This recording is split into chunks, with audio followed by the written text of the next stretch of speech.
ನಿನ್ನ ಪ್ರಕಾರ ಪ್ರೀತಿ ಅಂದ್ರೆ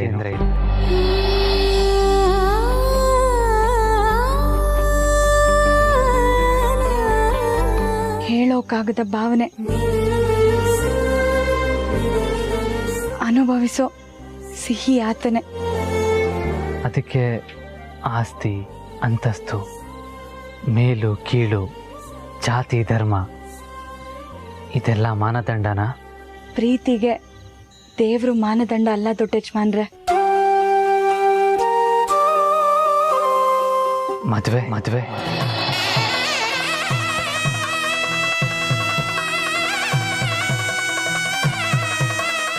ಮನಸ್ಸುಗಳ ನಂಟು, ದೂರ ಇದ್ರೂ ಹತ್ರ ಇರೋಂಥ ಸಂಬಂಧ. ಪ್ರೀತಿಗೆ ಅರ್ಥ ಕೊಡೋ ಕರಾರು ಪತ್ರ ಮದುವೆ ಆಗೋರು.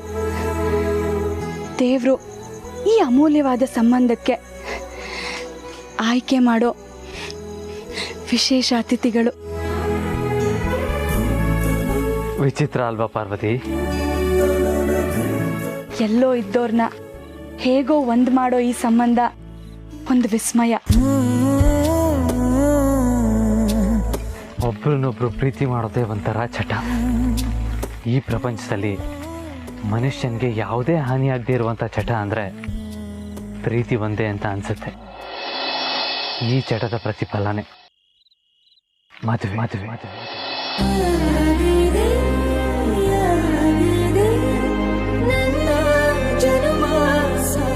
ದೊಡ್ಡೇಶ್ಮಾನ್ರೆ, ನಾವಿಲ್ಲಿ ಯಾಕೆ ಬಂದಿದ್ದೀವಿ?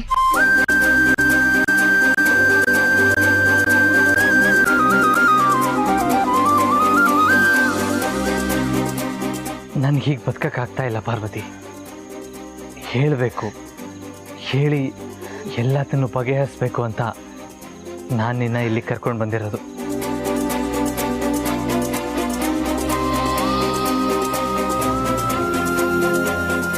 ಏನು ಹೇಳಬೇಕಿತ್ತು ದೊಡ್ಡೇಶ್ಮಾನ್ರೆ? ಇಷ್ಟು ದಿನ ನನ್ನ ಬದುಕನ್ನು ಅಲ್ಲೋಲ ಕಲ್ಲೋಲ ಮಾಡಿದಂಥ ವಿಚಾರ, ನನ್ನ ಮೌನಕ್ಕೆ, ನನ್ನ ಕೋಪಕ್ಕೆ, ನನ್ನ ತಲ್ಲಣಕ್ಕೆ ಕಾರಣ ಆಗಿದ್ದಂಥ ವಿಚಾರ, ಅಮ್ಮನ ಬೇಸರಕ್ಕೆ, ಅವ್ರ ನೋವಿಗೆ ಕಾರಣವಾದಂಥ ವಿಚಾರ, ನನ್ನನ್ನು ಕಾಡ್ತಾ ಇದ್ದಂಥ ಸಂಗತಿ, ನಮ್ಮ ಬದುಕಿನ ದಿಕ್ಕನ್ನ ಬದಲಾಯಿಸುವಂಥ ಮಾತು.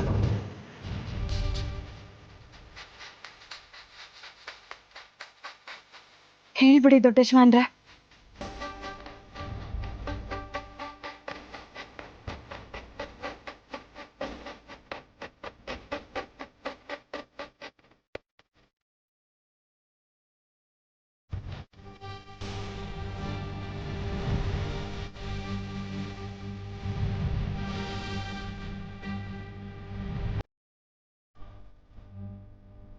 ನನ್ನ ಮದುವೆ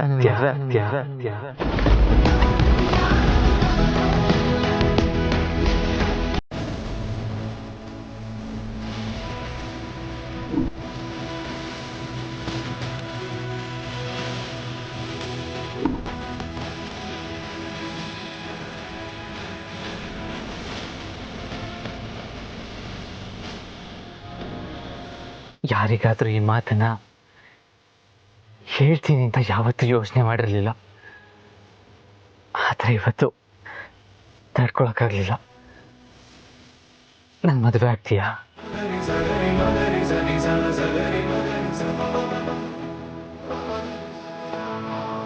ನಮ್ಮನೆ ನಂದ ದೀಪ ಆಗ್ತೀಯಾ? ನನ್ನ ಕನಸಿಗೆ ಕನ್ನಡಿ ಹಿಡಿದು ನನ್ನ ಜೀವನದ ಪ್ರತಿ ಹೆಜ್ಜೆಲು ಕಲ್ಲಿರಲಿ ಮುಳ್ಳಿರಲಿ ಕೈ ಹಿಡಿದು ನಡೀತೀನಿ ಅಂತ ಆಣೆ ಮಾಡ್ತೀಯಾ? ಇಷ್ಟು ದಿನ ಬೇರೆ ಇದ್ದಿದ್ದಾಯ್ತು. ಏನೇನೋ ಎದುರಿಸಿದ್ದೀನಿ, ಏನೇನೋ ಹಿಂಬಾಲಿಸಿದ್ದೀನಿ, ಹುಡುಕಿದ್ದೀನಿ. ಇನ್ನು ಬೇರೆ ಬೇರೆ ಇರೋದ್ರಲ್ಲಿ ಅರ್ಥ ಇಲ್ಲ. ನಾವಿಬ್ರು ಒಟ್ಟಿಗೆ ಬಿಡೋಣ.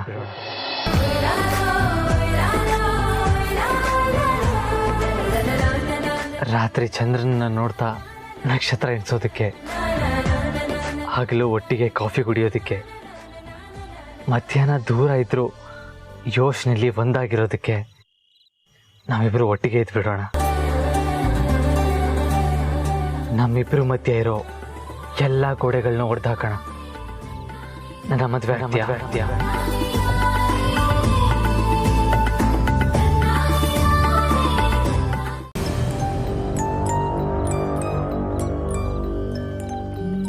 ಪಾರ್ವತಿ, ಹೊಸ ಬದುಕು ಶುರು ಆಗ್ತಿದೆ ಅಂತ ಅನ್ನಿಸ್ತಾ ಇದೆ. ನಾನು ತಗೊಂಡಿರೋ ನಿರ್ಧಾರ ನಿನಗೆ ಸರಿ ಅನ್ಸುತ್ತಾ? ನೀವು ಮನ್ಸಾರೆ ತಗೊಂಡಿರೋ ನಿರ್ಧಾರ ಅಲ್ವಾ ದೊಡ್ಡೇಶ್ಮನ್ರೆ? ಖಂಡಿತ. ಅಂದಮೇಲೆ ಸರಿ ಇದ್ದೇ ಇರುತ್ತೆ.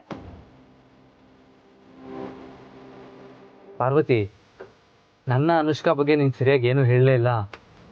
ಏನನ್ಸುತ್ತೆ ನಿನಗೆ?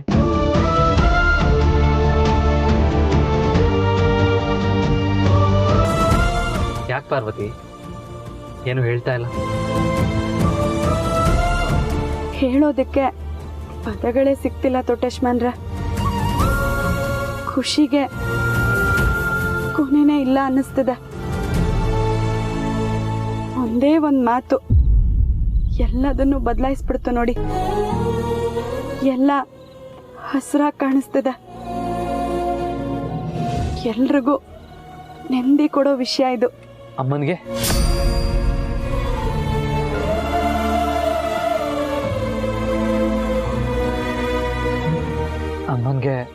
ನಾನು ಮಾಡಿರೋ ಕೆಲಸದಿಂದ ಸಂತೋಷ ಆಗುತ್ತಾ? ಅವರಷ್ಟು ಸಂತೋಷ ಪಡೋರು ಬೇರೆ ಯಾರೂ ಇಲ್ಲ ಅನ್ಸುತ್ತೆ. ಇಷ್ಟು ದಿನ ಆಸೆ ಪಟ್ಟು ಎಲ್ಲ ತಯಾರಿ ಮಾಡ್ಕೋತಿದ್ರು. ಈಗ ನೀವು ಹೇಳೋ ವಿಷಯ ಕೇಳಿ ಅಖಿಲಮ್ಮನಲ್ಲಿ ಹೊಸ ಹುಮ್ಮಸ್ ತುಂಬತ್ತೆ. ಎಸ್, ನನಗೂ ಅದೇ ಬೇಕಾಗಿರೋದು.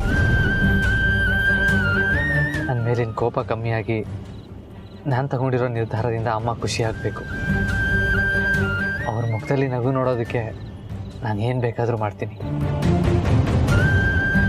ಇದನ್ನು ಕೇಳಿದ ತಕ್ಷಣ ಅಮ್ಮ ನಿಟ್ಟುಸಿರು ಬಿಟ್ಟು ಅವ್ರ ಮುಖದಲ್ಲಿ ಒಂದು ಸಣ್ಣ ನಗೆ ಮೂಡಿದ್ರೆ ಅದೇ ನನ್ನ ಹುಡುಗರೆ. ಹಾಗೆ ಆಗುತ್ತೆ ದೊಡ್ಡೇಶ್ಮನ್ರೆ. ಪಾರ್ವತಿ, ಹೇಳಿ ದೊಡ್ಡೇಶ್ಮನ್ರೆ. ನಿನಗೆ ಖುಷಿ ಆಯ್ತಾ? ಇಷ್ಟೊಂದು ಮೌನಿನ ಹೇಳಲು ಹೋದರೆ ನಿನಗೆ ಇದು ಶಾಕ್ ಆಗಿರ್ಬೇಕು ಅಲ್ವಾ? ತುಂಬಾ ತುಂಬಾ ಖುಷಿನೂ ಆಯ್ತು ದೊಡ್ಡೇಶ್ಮನ್ರೆ. ಬಾಳಲಿ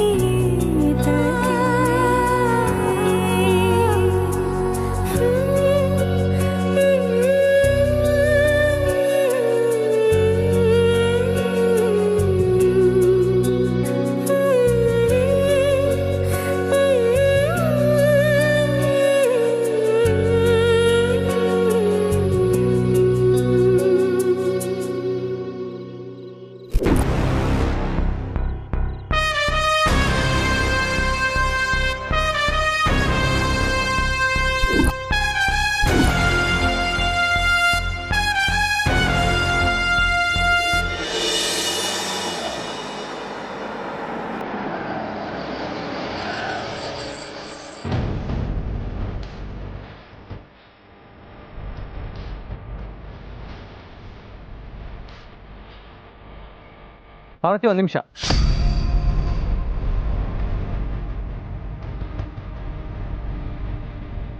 ಥ್ಯಾಂಕ್ಸ್ ಪಾರ್ವತಿ.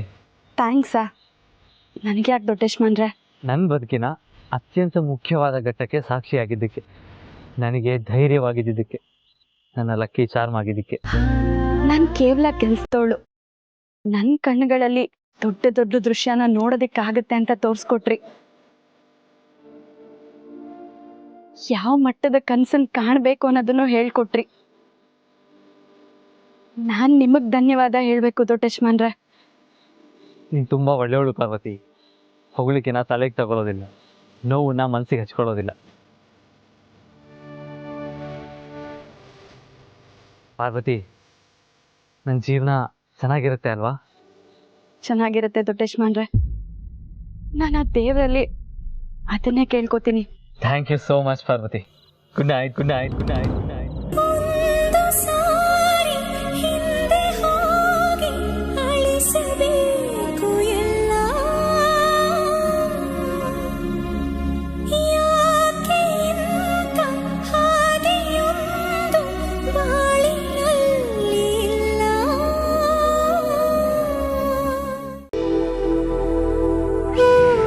ಪ್ರಕಾರ ಪ್ರೀತಿ ಅಂದ್ರೆ ಏನು? ನನ್ನ ಮದುವೆ ಆಗ್ತೀಯಾ? ಯಾರಿಗಾದ್ರೂ ಈ ಮಾತನ್ನ ಹೇಳ್ತೀನಿ ಅಂತ ಯಾವತ್ತೂ ಯೋಚನೆ ಮಾಡಿರಲಿಲ್ಲ. ನಮ್ಮಿಬ್ರು ಮಧ್ಯೆ ಇರೋ ಎಲ್ಲ ಗೋಡೆಗಳನ್ನ ಹೊಡೆದಾಕೋಣ. ನನ್ನ ಮದುವೆ ಆಗ್ತೀಯಾ? ಛೇ, ಇದನ್ನೆಲ್ಲ ಅವಳ ಮುಂದೆ ಹೇಗೆ ಹೇಳಿ ಪಾರ್ವತಿ? ಅವಳಿಗೆ ಅಂದ್ರೆ ಇನ್ಯಾರಿಗೆ? ಅನುಷ್ಕಾಗೆ.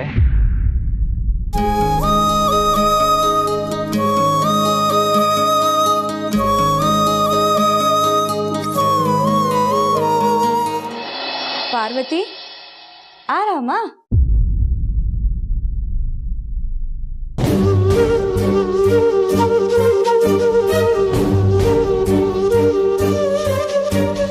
ಯಾರು ನೀನು? ನಾನು ಕಳೆದು ಹೋಗಿರೋ ಪಾರ್ವತಿ, ಎಲ್ಲರ ಪ್ರೀತಿಯ ಪಾರು.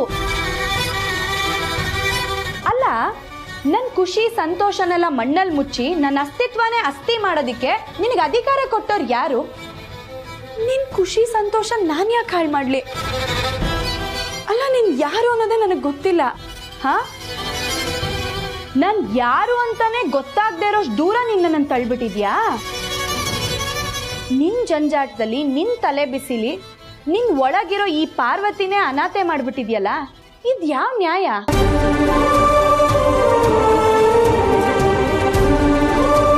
ಅಲ್ಲ, ನಾನ್ ಯಾಕೆ ನನ್ನಿಂದ ದೂರ ಮಾಡ್ಲಿ? ಹಾ, ಈಗ ಬಂದೆ ನೋಡು ದಾರಿಗೆ. ನನ್ ಮುಖದಲ್ಲಿ ನಗು ನೋಡ್ತಿದ್ಯಾ, ನನ್ ಮೈಯಲ್ಲಿ ಲವ್ಲವ್ಕೆ ನೋಡ್ತಿದ್ಯಾ, ನನ್ ಮಾತಲ್ಲಿ ಹುಮ್ಮಸ್ ಕೇಳ್ತಿದ್ಯಾ. ಇದ್ಯಾವುದು ನಂದಲ್ಲ. ಮತ್ತೆ ಇದೆಲ್ಲ ನಿಂದು. ನೀನೇ ಇದನ್ನೆಲ್ಲ ಹೊರಗೆ ಹಾಕಿದ್ಯಾ. ಈ ಮುಗ್ಧ ಪಾರ್ವತಿನ ನಿನ್ನಿಂದ ನೀನೇ ದೂರ ಮಾಡಿದ್ಯಾ. ಮತ್ತೆ ನನ್ನಲ್ಲಿ ಏನ್ ಉಳ್ದಿದೆ? ಅಂತರಾಳಕ್ಕೆ ಹೋಗಿ ಹುಡುಕ್ ನೋಡು.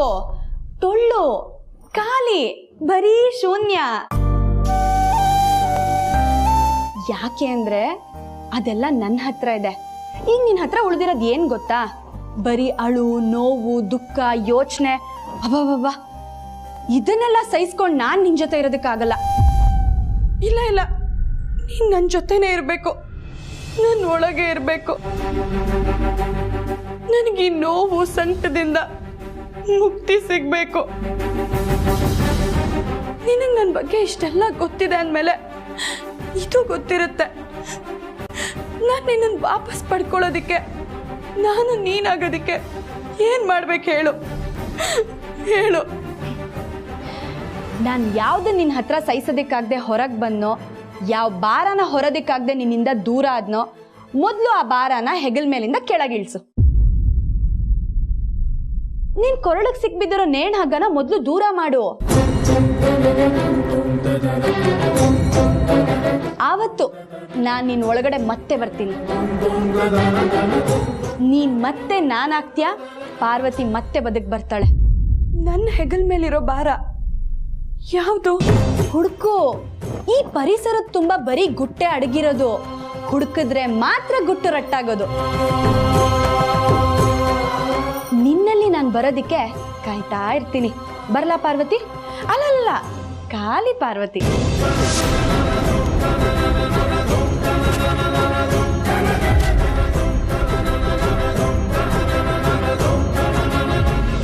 ಹೆಗಲ್ ಮೇಲಿನ ಭಾರನ?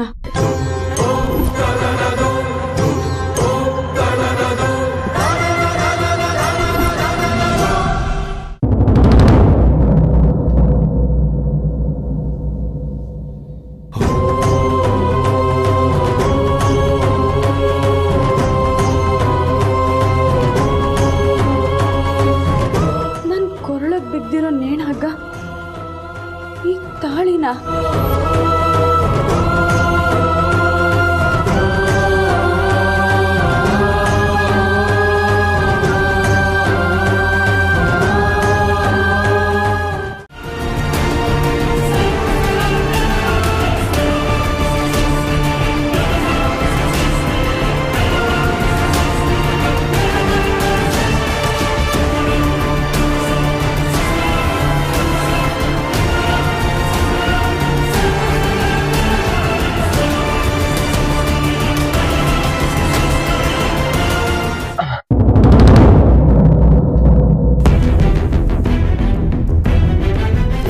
ಸತ್ಯ.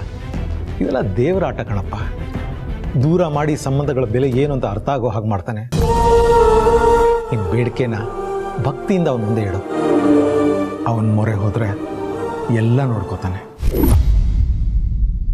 ಶ್ರೀಧರ್, ರೈಟಿಗೆ ಹೋಗಿ. ಸರ್ ಅದು ರೈಟಾಗಿ ಹೋದ್ರೆ ಶ್ರೀಧರ್, ರೈಟಿಗೆ ಹೋಗಿ ಅಂದಲ್ಲ. Okay sir.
ಅವಳಿಗೆ ಅಂದ್ರೆ ಇನ್ಯಾರಿಗೆ? ಅನುಷ್ಕಾಗೆ.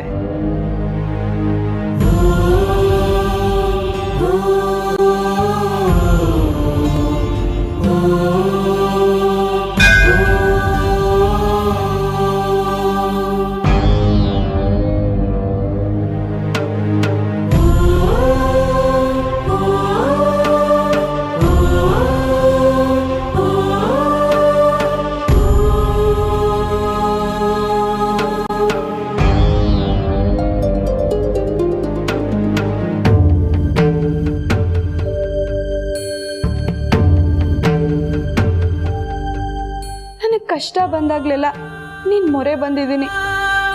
ಇವತ್ತು ದಾರಿನೇ ಕಾಣ್ತಿಲ್ಲ. ತಪ್ಪು ನನ್ನಿಂದ ನಡೆದಿದ್ಯೋ ಅಥವಾ ಬೇರೆಯವರಿಂದಾನೋ ಅನ್ನೋದೇ ಗೊತ್ತಾಗ್ತಿಲ್ಲ ತಾಯಿ. ನಾನು ಯಾವ ವಿಚಾರನೂ ಯೋಚನೆ ಮಾಡೋ ಮನಸ್ಥಿತಿಯಲ್ಲಿಲ್ಲ. ಮರಗಟ್ಟಿರೋ ಈ ಮನ್ಸನ್ನ ಹಗುರ ಮಾಡ್ಕೊಳ್ಳೋದಿಕ್ ಬಂದಿದ್ದೀನಿ ತಾಯಿ.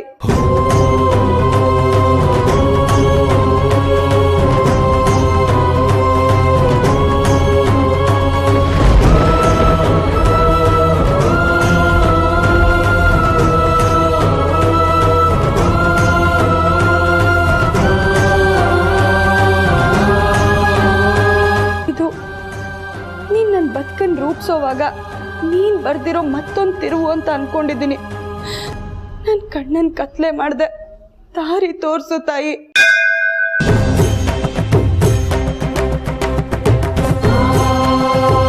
ನನ್ನಿಂದ ಆಗಿರೋ ತಪ್ಪಿನ ಪರಿಹಾರಕ್ಕಾಗಿ ಹೆಚ್ಚೆ ನಮಸ್ಕಾರ ಹಾಕ್ತಿದ್ದೀನಿ ತಾಯಿ. ದಯವಿಟ್ಟು ಅರ್ಪಿಸ್ಕೋ.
ಎಷ್ಟು ಸಂಕಟ ಅನುಭವಿಸ್ಬಿಟ್ನೋ ನನ್ನ ಮಗು.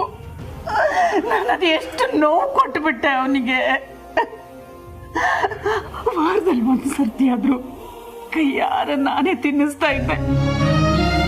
ದಿನ ಪೂರ್ತಿ ನಗ್ನಗ್ತಾ ಮಾತಾಡಿಸ್ತಾ ಇದ್ದೆ. ಮಾಡೋ ಕೆಲ್ಸಗಳಿಗೆಲ್ಲ ಶಬಾಷ್ ಶಬಾಷ್ ಅಂತ ಹೇಳ್ತಾ ಇದ್ದೆ.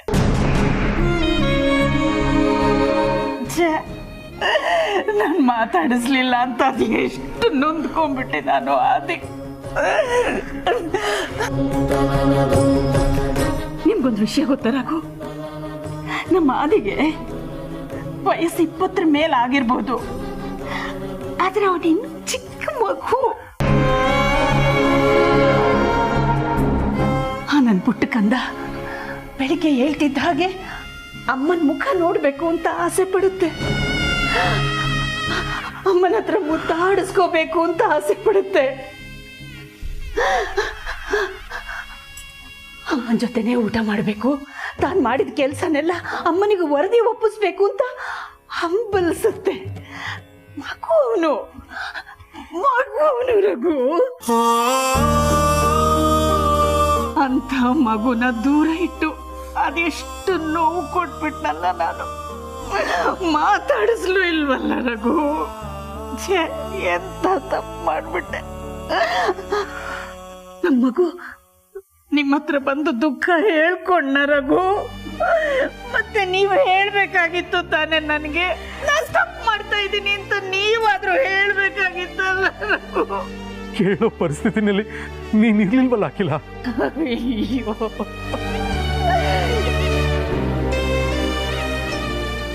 ಎಂತ ಪಾಪಿ ನಾನು. ನನ್ನ ಕೂಸಿನ ಮನ್ಸಲ್ಲಿ ಏನೇನ್ ನಡೆಯುತ್ತೋ ತಿಳ್ಕೊಳ್ಳೋ ಪ್ರಯತ್ನನೂ ಮಾಡ್ಲಿಲ್ವಲ್ಲ.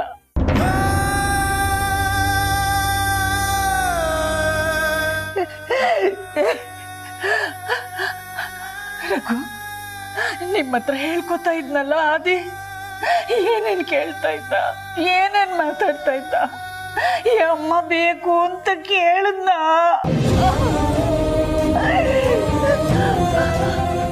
ಆದಿ ಚಿಕ್ಕ ವಯಸ್ಸಿಂದನು ಅವನಿಗೆ ಏನಾದ್ರೂ ನೋವು ಆದ್ರೆ ಪೆಟ್ಟಾದ್ರೆ ಯಾರ ಹತ್ರನೂ ಹೇಳ್ಕೊತಿರ್ಲಿಲ್ಲ.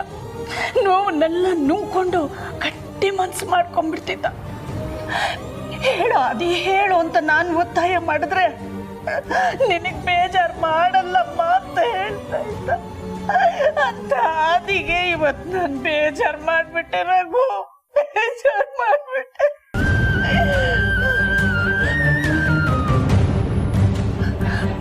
ಅದೆಷ್ಟೆಷ್ಟು ಪ್ರಯತ್ನ ಪಟ್ಟ ಆದಿ ನನ್ನ ಹತ್ರ ಮಾತಾಡಕ್ಕೆ, ನನ್ನ ಹತ್ರ ಬರಕ್ಕೆ. ಅದ್ಯಾರೋ ಕಿಂತರಿ ಜೋಗಿ ಅಂತೆ, ಅದೆಷ್ಟು ಚೆನ್ನಾಗಿ ನಾಟಕ ಮಾಡ್ಬಿಟ್ಟ. ಈಗ ಬರ್ಲಿ, ಈಗ ವಾಪಸ್ ಬರ್ಲಿ ಅವನು. ನಾನೇ ಅವನನ್ನ ಸ್ಟ್ಯಾಚ್ಯೂ ಮಾಡಿ ಕ್ಲಿಕ್ ಅಂತ ಫೋಟೋ ತೆಗಿತೀನಿ.